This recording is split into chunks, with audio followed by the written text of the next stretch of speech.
ये कहते हैं कि वो तो हिंदुत्व विरोधी सरकार रही है, उस सरकार के होते हुए हमारे देवी देवताओं का अपमान कभी नहीं हुआ। परंतु आप ये देखिए, ये हम लोगों का दुर्भाग्य है कि ये सरकार जो बात बात पर जय श्री राम के झंडे उठा लेती है, जो अपनी खामियां छुपाने के लिए भगवा ओढ़ लेती है, जी हाँ, भगवा ओढ़ लेती है केवल अपनी खामियां छुपाने के लिए, केवल ये छुपाने के लिए कि कोई उनसे ये सवाल ना कर ले कि उन्होंने काम क्या किया है, वो काम क्या कर रहे हैं देश के लिए, वो भगवा ओढ़ लेते हैं। तो मैं ये सवाल उनसे पूछना चाहती हूँ कि क्या अब सेंसर बोर्ड तक ये सब चीजें नहीं गई थी कि हनुमान जी किस भाषा का प्रयोग उस मूवी में करें? क्या आप सोच भी सकते हो कि हमारे हनुमान जी इस तरह की भाषा का प्रयोग कर सकते हैं? बिल्कुल भी नहीं कर सकते, ऑब्वियस बात है। और कहीं ना कहीं गुस्सा यही है कि हमारे भगवानों की जो इमेज है, हमारे भगवानों की जो इमेज है, और वही इमेज हमारे बच्चों के अंदर भी जानी चाहिए। आज अगर हम अपने बच्चों को केवल आदि पुरुष देखकर, हमने देखा हो कि श्री राम जी पर बेस्ड है, और हम अपने बच्चों को लेकर जाते हैं वो मूवी दिखाने के लिए, तो क्या हम वहां अपने बच्चों को बैठा सकते हैं? हमारे बच्चे वहां उस मूवी हॉल में बैठकर क्या सुनेंगे कि हनुमान जी किस तरह की अभद्र भाषा का प्रयोग कर रहे हैं? ये तो बहुत ही ज्यादा, मतलब हद से ज्यादा बदतमीजी वाली बात हो गई है कि हम अपने बच्चों को क्या संस्कार दे रहे हैं। और अब कहाँ है वो टू कॉल्ड सरकार और उसके नुमाइंदे, और जो ये फालतू के दल वल अपने आप को सेना दल ये बताते हैं, अब कहाँ गई? ये कहाँ मर गए भाई तुम? केवल पब्लिसिटी के लिए, केवल पैसा कमाने के लिए ये दल, ये सेना, ये फालतू की चीजें बनाई गई हैं। क्योंकि जब वाकई में किसी चीज पर, किसी टॉपिक पर लड़ने की बात आती है तो ये लोग चुप हो जाते हैं। बहुत सारे लोग बात कर रहे हैं आदि पुरुष के बारे में, बहुत अलग अलग बातें हो रही हैं कि डायरेक्टर ने क्या किया, इस तरह की क्या किया। अरे भाई, डायरेक्टर्स तो और भी बहुत सारी चीजें बनाते हैं, बहुत सारा गंद बनाया बहुत सारे डायरेक्टर्स ने। फिर सेंसर बोर्ड किस लिए होता है? फिर सरकार किस लिए होती है? फिर उस पर जो कंट्रोल होता है वो किसका होता है? ऐसे तो कोई भी कुछ भी बना देगा या कुछ भी रिलीज कर दिया जाएगा, उस समय बैठकर नहीं देखा जाता। और हाँ जी, ये जो हिंदुत्व वाली सो कॉल्ड सरकार है, इसके नुमाइंदे सारे मर गए। अब एक्चुअल में क्या बात है ना कि हमें ये बात सोचने की जरूरत है कि कोई भी मूवी बना दी है और मूवी में हमारे भगवानों के बारे में कुछ भी अंट शंट कोई भी बक रहा है, ठीक है, और उस चीज को मतलब क्या कहते हैं, लोग देख रहे हैं, बच्चे देख रहे हैं, उससे बच्चों की मेंटेलिटी किस तरह की बन रही है, समाज की मेंटेलिटी किस तरह की बन रही है। और फिर कुछ लोग थोड़ा थोड़ा करके क्या करते हैं, किसी ने वीडियो बना दी है, ठीक है, कोई यूट्यूब पर जाकर कुछ कुछ उसके बारे में लोगों को बोल रहे हैं, बता रहे हैं, किसी ने कह दिया कि नहीं हम इसकी निंदा करते हैं, है ना। केवल ये कह देने से कि हम इसकी निंदा करते हैं आपका काम खत्म नहीं हो जाता है। आपको कोई स्ट्रिक्ट एक्शन लेना होगा। क्यों लेना होगा? कि फिर आइंदा से इस तरह की कोई घटिया, कोई घिनौनी और कोई मतलब इस तरह की बदतमीजी वाली फिल्में ना बनाए। इसके लिए आपको कुछ कठोर कदम उठाने होंगे। अब बात आती है कि देखिए, मैं कमेंट्स नहीं पढ़ पा रही हूँ, एक बार वो भी पढ़ लेती हूँ। दिनेश सरावत, बहुत सही बात दीदी जी, गुड क्वेश्चन। दीपक दारोड़ा, संगीता यादव, आज ये बनी है कल महाभारत ऐसे बनेगी। जी, आगे आने वाले जितने भी हमारे ग्रंथ हैं, जितनी भी हमारी पुरातात्विक कहानियां हैं, जितनी भी मतलब जो रियलिटीज हैं, महाभारत है, कृष्ण लीला है, इस तरह की ना जाने कितने भगवान हमारे, और आज ये बनी है कल कुछ और बनेगा, फिर उसके बाद परसों कुछ और बनेगा। और सो कॉल्ड नेता, सो कॉल्ड सरकार में बैठे हुए बस क्या बताऊं मैं आपको, सरकार में बैठे हुए जो नामर्द इंसान है ना, वो केवल यही कहेंगे कि हम इसकी निंदा करते हैं, और उसके बाद उनकी कहानी खत्म, क्लोज। फिर कोई डायरेक्टर आएगा, फिर कुछ बनाएगा, फिर वो फिर से शुरू होगा, फिर से निंदा हो जाएगी और फिर से खत्म। पर क्या इसके बारे में कोई सोच रहा है कि बच्चे देख रहे हैं, बच्चे सुन रहे हैं। एक तरफ तो हम अपने बच्चों को अच्छे से अच्छे स्कूल में पढ़ाना चाहते हैं, अच्छे से अच्छी शिक्षा देना चाहते हैं, और दूसरी तरफ हमारे बच्चे ये देख रहे हैं।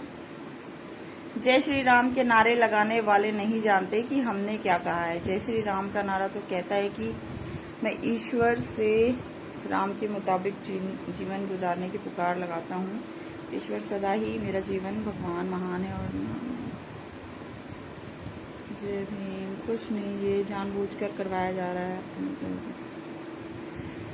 अब बात ये आती है कि आप लोग आदि पुरुष के बारे में बात करने लगे। आप लोग जहां बैठते हो, जहां पर आप बैठकर थोड़े दिन पहले कह रहे थे कि भाई ये सरकार आने के बाद महंगाई बहुत बढ़ गई है, अब शायद जरूरत है कि इसे केंद्र से हटाने की।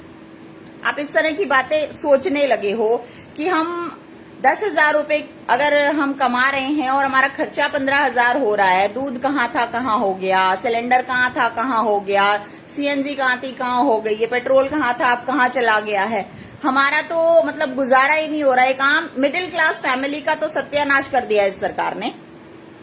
लोग इस तरह की बातें करने लगे थे। लोग ग्रुप्स में बैठकर कहीं ना कहीं ये बात करने लगे थे कि हमें इस सरकार को इस बार हटाना है, क्योंकि महंगाई, एक मिडिल क्लास, एक गरीब इंसान सब कुछ बर्दाश्त कर सकता है, पर ये महंगाई की मार, क्योंकि इस महंगाई की मार से क्या होता है, उसके परिवार का पालन पोषण नहीं हो पाता, उसके बच्चों की फीस नहीं भरी जाती, वो गाड़ी में नहीं जा सकता, वो बाइक पर नहीं जा सकता, वो पेट्रोल नहीं भरवा सकता, वो अपने घर में फ्रूट्स तक खरीद कर नहीं ला सकता है डेली जैसे वो पहले लाया करता था। तो सबसे तो भारी मार ये महंगाई की होती है एक आम इंसान पर। और हम इन मुद्दों पर बात ना करें तो हमें टॉपिक्स दे दिए जाते हैं आदि पुरुष जैसे। पहले कभी हमें टॉपिक्स दे दिए जाते थे, कोई मूवी बना दी जाती थी और देश की जनता इस तरह से बेवकूफ बनती जाती थी, ओहो फिल्म में ऐसा हुआ है तो ऐसा ही हुआ होगा, हमारे देश के नायक, हमारे देश के कर्ता धर्ता, हमारे देश के प्रतिनिधि ऐसा ही किया होगा, मूवी में देखा और पागल हो जाते थे। आज कहाँ गए भाई, आज कहाँ चले गए हो सारे के सारे, आज क्यों नहीं बात कर रहे हो आप? अभी आप सब जानते हो 2024 के चुनाव हैं और उस चुनाव पर आप महंगाई के बारे में, बेरोजगारी के बारे में, इन सब टॉपिक्स के बारे में बात ना करें। इसके लिए आपको एक टॉपिक दे दिया गया है कि आप अपने भगवान के बारे में बात करें। भगवान ने उस मूवी में जिस तरह की भाषा का प्रयोग किया है, डायरेक्टर ने जिस तरह का प्रयोग करवाया है, इन सब टॉपिक्स पर हम बात करते हैं। मैं महाराष्ट्र मुंबई से हूँ, मोदी जी ऑनलाइन दिल्ली, हेमंत शर्मा जी। ये देखिए इस तरह के आईटी सेल आ जाते हैं, एकदम से कूदते हैं, ठीक है। मतलब ये हो गया है कि अब आप ये देखिए कि जो आईटी सेल है वो क्यों इतना ज्यादा, मतलब 15-15, 20-20, 22-22 साल के जो युवक हैं, जो वो आईटी सेल बन गए हैं इन सरकारों के, ठीक है। 10-10 हजार रुपए, 6-6 हजार रुपए इन लोगों को मिलते हैं केवल बकवास लिखने के, क्योंकि बेरोजगारी है देश में, ऑब्वियस बात है। और बेरोजगारी देश के अंदर अगर नहीं होगी तो कोई इनकी आईटी सेल नहीं चला पाएगा, कोई इनके झंडे नहीं उठा पाएगा, कोई ये बकवास नहीं कर पाएगा, इसलिए बेरोजगारी है। और अगर मैं पर्सनली, लोग मुझसे पूछते हैं कि मैम आप किस पार्टी की विचारधारा से सहमत हो, तो बहुत बार ये सवाल मुझसे किया गया है कि मैं किस पार्टी की विचारधारा से सहमत हूँ।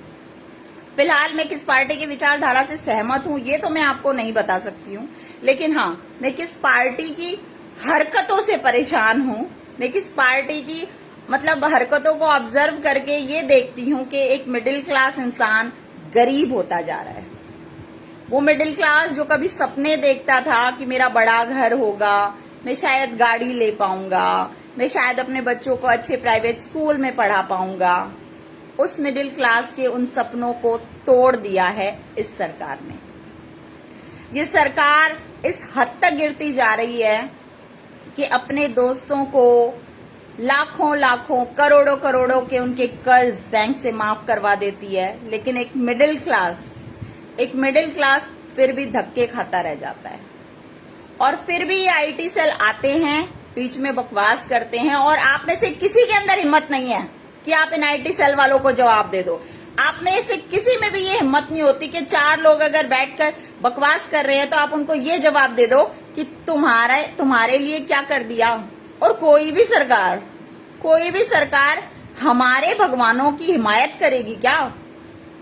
भगवान से बड़ा तो कोई नहीं होता। भगवानों की हिमायत करने की किसी को जरूरत नहीं है, ये बात समझने की जरूरत है। परंतु हाँ, ये बात जरूर कहूंगी कि भगवानों के नाम पर राजनीति करने वाले, उनको जरा सावधान होना चाहिए, सावधान हो जाना चाहिए। क्योंकि जब तक ये सरकार नहीं थी तब तक इस तरह की फिल्में भी नहीं बनती थी, इस तरह से हमारे देवी देवताओं का अपमान भी नहीं होता था। जब से ये सरकार आई है, ये सारा ड्रामा भी तब से ही होने लगा है।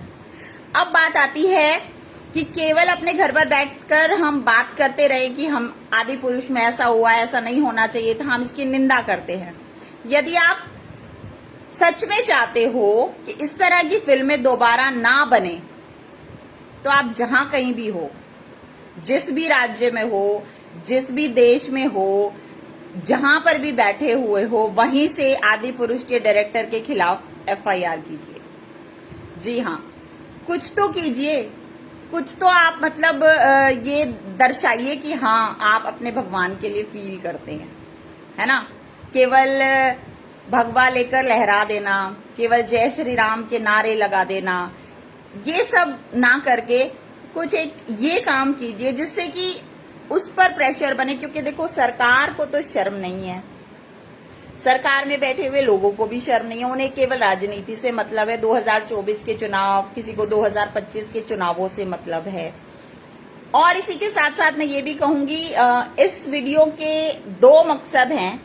पहला मकसद ये है कि आप आदि पुरुष फिल्म के जो भी डायरेक्टर हैं, प्रोड्यूसर हैं, उनके खिलाफ एक एफआईआर जरूर लिखें। और ये आप जहां भी हैं, आप वहीं से कर सकते हैं ये काम। दूसरा, आदि पुरुष के अलावा जिन टॉपिक्स पर आप पहले बात कर रहे थे, जिन टॉपिक्स पर आप पहले चर्चा कर रहे थे कि 2024 के चुनाव में कौन और दिल्ली में 2025 के चुनाव में कौन, इन सारी वार्तालाप को जारी रखिए। क्योंकि वो यही चाहते हैं कि आप इन टॉपिक से भटककर दूसरे टॉपिक्स में बिजी हो जाएं। तो दूसरे टॉपिक का सोल्यूशन केवल इतना है, यदि आप बैठकर बात कर रहे हैं कि आदि पुरुष में गलत हुआ है, कुछ चीजें ऐसी हैं जो आदि पुरुष में नहीं होनी चाहिए थी, कुछ चीजें ऐसी हैं जो आदि पुरुष में हैं, तो उससे हमारे बच्चों के भविष्य पर असर पड़ता है, तो केवल एक एफआईआर करवाइए और इस आदि पुरुष के टॉपिक को वहीं खत्म कर दीजिए। दूसरी बात, आपको खुद अंदर से ये फील होगा कि हाँ, आप केवल बैठकर बातें नहीं करते। क्योंकि फिर नेताओं में और आम जनता में क्या फर्क हुआ, वो भी केवल बैठकर बकवास कर देते हैं। कहीं जाते हैं तो अपनी रैलियों में फालतू की कहानियां सुना देते हैं। और वही काम अगर आप भी अपने 4 दोस्तों के बीच में, परिवार में बैठकर, ड्राइंग रूम में बैठकर बकवास करके उसको खत्म कर देंगे, तो फिर कोई सोल्यूशन नहीं है। फिर तो भगवान का जो मंदिर आपके घर में है, उसका फायदा क्या हुआ। तो आप ये काम यदि कर सकते हैं, अगर आप एफआईआर कर सकते हैं, तो आप आदि पुरुष के इस टॉपिक पर बात कर सकते हैं। अदरवाइज तो फिर जैसा देश में चल रहा है वैसा ही चलता रहेगा। वापस से एक दिन गुलामी आ जाएगी। 50% आ चुकी है, क्योंकि आप अपनी आवाज तक उठाने के काबिल नहीं रहे हैं। क्योंकि आपकी आवाज उठाने से पहले ही दबा दी जाती है। क्योंकि आप इस कदर बंदिशों में आ गए हैं कि आज ऐसा जरूर हो सकता है कि किसी इंसान का आधार कार्ड ना बना हो, पर ऐसा नहीं है कि कोई इंसान किसी पार्टी से ना जुड़ा हो, किसी ना किसी पार्टी से जुड़े हुए हो। फिर वो गलत भी करते हैं तो आप उनके खिलाफ आवाज नहीं उठा पाते हो।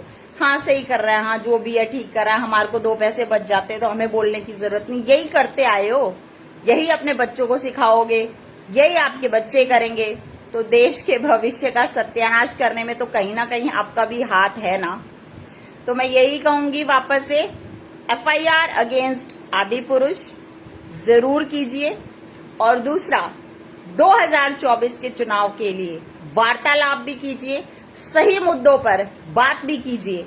जो बात आप फील करते हैं, महंगाई, बेरोजगारी, महिला सुरक्षा, बच्चों की सुरक्षा, इन सब टॉपिक्स पर बात कीजिए। और जो भी आपके आसपास अंधभक्त हैं, उनको मुंह तोड़ जवाब दीजिए, उनको मुंह तोड़ जवाब दीजिए। लड़ाई आपको करनी पड़ेगी।